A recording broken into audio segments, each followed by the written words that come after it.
guys! Alright, here's a video where I talk about how I get my ideas.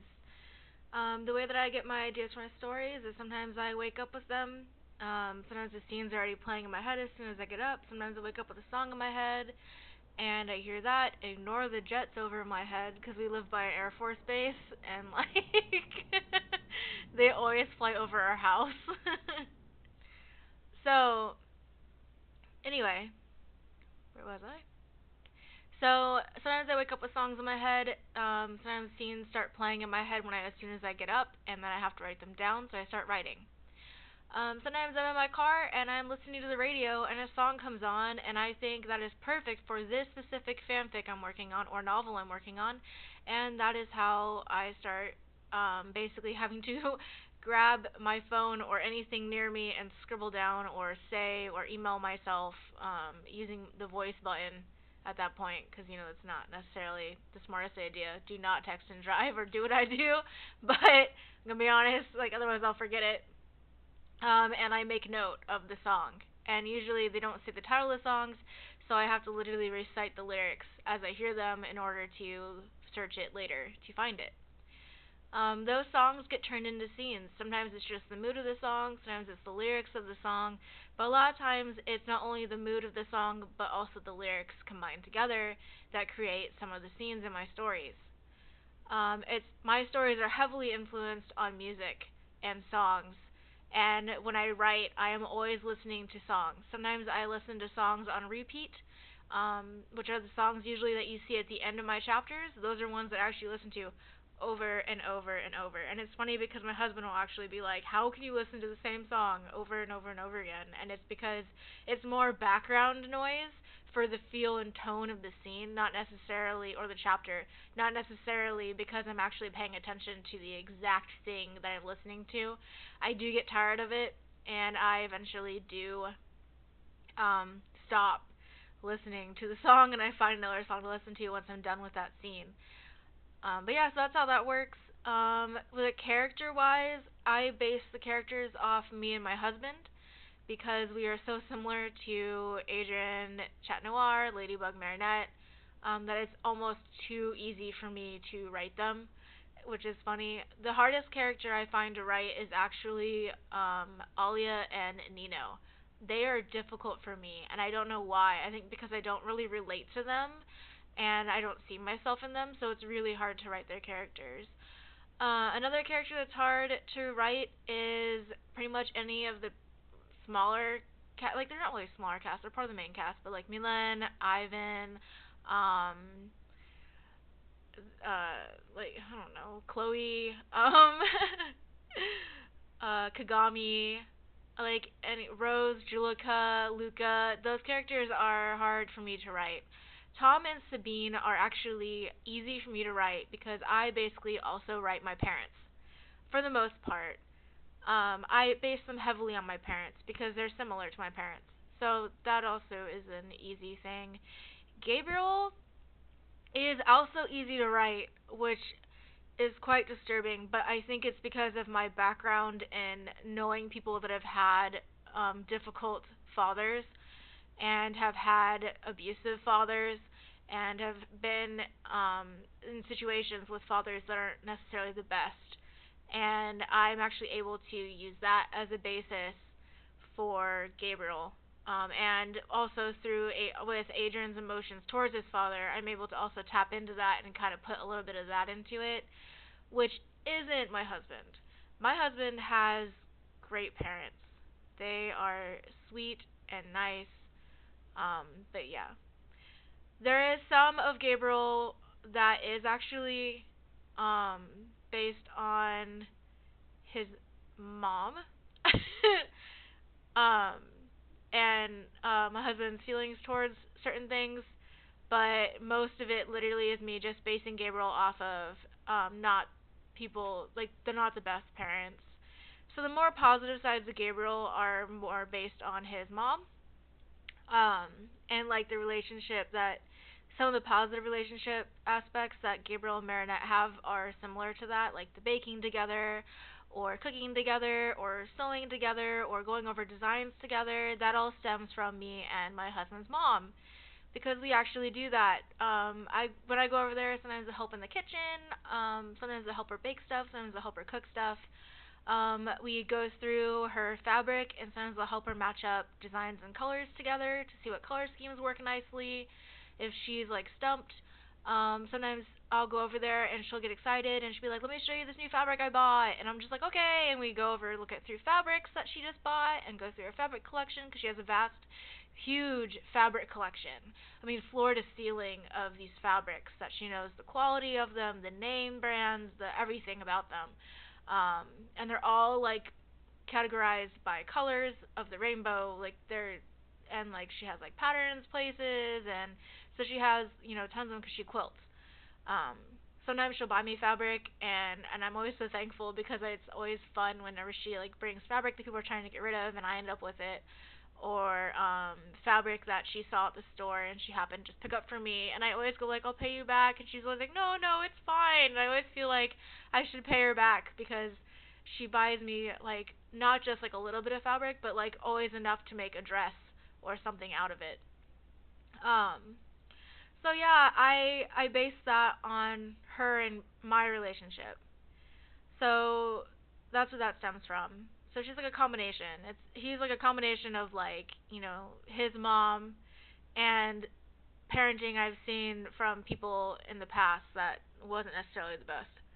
Because Gabriel is kind of like this weird character that to me where I think that he seems to be dark and honestly emotionally abusive, possibly physically abusive, and it's a kids show. I mean, they can't really show that. It was supposed to be an adult show and have more darker themes, so they probably would have shown it then. But like, I know that they're hinting at it with certain things that Hellviews actually like, and I like to accentuate it and bring it to life so that you can actually see it in reality, and not just like as a "I'm gonna destroy my office" type moment. Because I feel like that was clearly something. There was something deeper to that than just him destroying and breaking things. That and then Adrian's reaction to hearing him do that. There's, I think there's something obviously darker behind that scene, and more to it than just him being angry and breaking stuff in his office, especially when he broke the drawing that he made that Adrian made when he was little. Um, that part actually kind of like worried me because I was like, he's not just emotionally abusive, but possibly physically abusive. But they're not going to show that because it's a kid show. Um, so anyway, so I based it on that. I don't know. Natalie is also hard sort of to write, but I kind of write her as like this motherly figure that basically has stepped into the shoes of Adrian's mom, but not fully because she knows that she can't replace her. And she obviously loves Gabriel. So I kind of always written her that way to where she kind of has this like one-sided love with him because I've always kind of felt like it was that way with her before it was canonly so. um so yeah, my writing stems a lot from music. So that's why I have playlists at the ends of all my stories because I think that it's important to set a tone and to show you guys sort of a little bit into the process of my mind when I write. And yeah, that's about it. I will have a video up next about the fashion writing side of my writing because that's a whole nother category entirely. As for the romantic, not fluff, but the more like sexual stuff that goes on in my stories, I try to keep it as realistic and real as possible because I think that's important. I remember growing up and reading, literally pouring myself in reading romance novels for the life of me since I was 13, and like I started out with reading more like the calmer, normal, like fantasy type ones. My mom would let me get those, that didn't have like the crazy looking pictures on the front because I always thought that was embarrassing, and I used to just like binge read them like crazy. Um, the more like medieval fantasy ones, and I started to learn things through that and through my friends. And I started writing smut actually when I was 14 years old. I think I was 14, 13 or 14, and I started writing dirty stories for fun and to escape because I was always kind of curious about that whole world, but all I knew was literally from what I read in books and what I knew from chat rooms.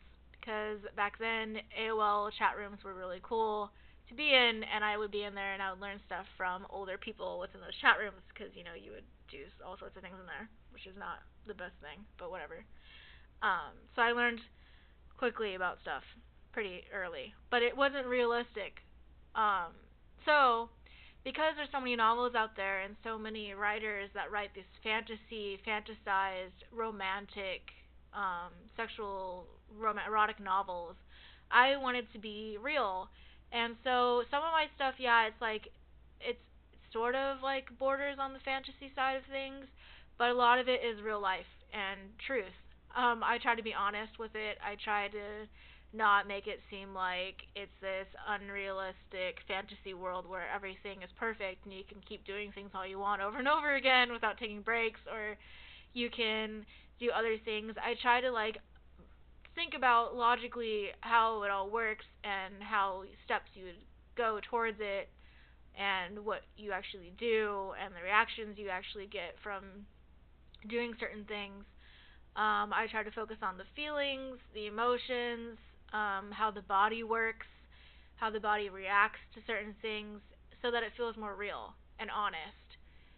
And yeah, that's how that side works. Because I've actually been told they're like, oh, you must watch so much dirty stuff to write your things, or they'll be like, you must read a lot of romance novels to write that, and I'm just like, no, I use real life, and they're just like, and then all of a sudden they'll be like, no wonder why it feels so real when I read it. Well, that's why. Some of it actually is real life stuff that happens. Some of it's true stories that did happen.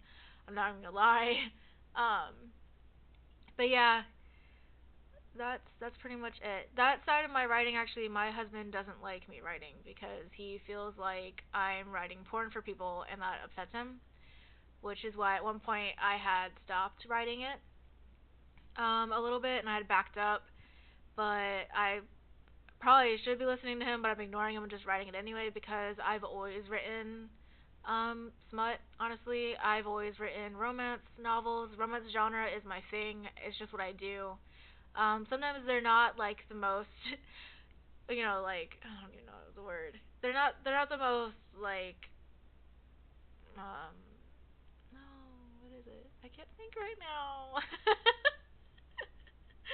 Conventional. There you go. They're not the most conventional relationships, but sometimes they are. Sometimes it's negative. Sometimes it's positive. It just depends on how I feel. But I love writing romance. I love it. I am one of those fantasizing, crazy. I love love. I love romance. I love the feeling of making someone feel accepted. I love feeling like you're being accepted fully for who you are, and I don't know, I just love in every form there is, whether you are gay, straight, bi, um trans, it doesn't matter, literally anything you are, pan, I don't even care, I'll write it. I love it. I love writing about people being accepted because I'm super open minded and I love everyone for who they are, no matter their flaws, no matter who they love. I don't care. Love is love, and love is important. It's important to feel loved, and I literally want everyone to feel accepted. So a lot of times my stories are very open minded, and I have lots of different relationships. I have lots of different ways people sway in my stories, and I love it.